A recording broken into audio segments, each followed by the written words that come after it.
घटनेच्या निषेधार्थ पुकारण्यात आलेला श्रीरामपूर बंद अखेर स्थगित करण्यात आला.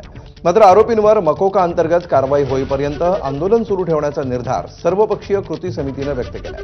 त्यामुळे सलग 4 दिवसांनंतर श्रीरामपूर शहर पूर्वपदावर येण्याचा मार्ग मोकळा झाला.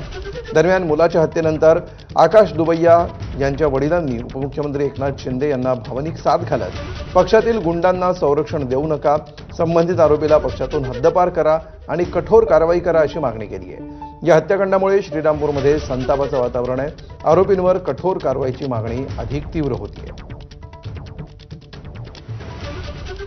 एकनाथ शिंदे साहेब या राज्यात इतकं चांगलं काम करतात, त्यांच्या कानापर्यंत पोहोचत नसेल ही तुमची जबाबदारी आहे. या गुंडाला खुनीला या शहरातून करा, सगळीकडून हद्दपार करा, इन्काउंटर करा, त्याला पक्षातून काढून टाका,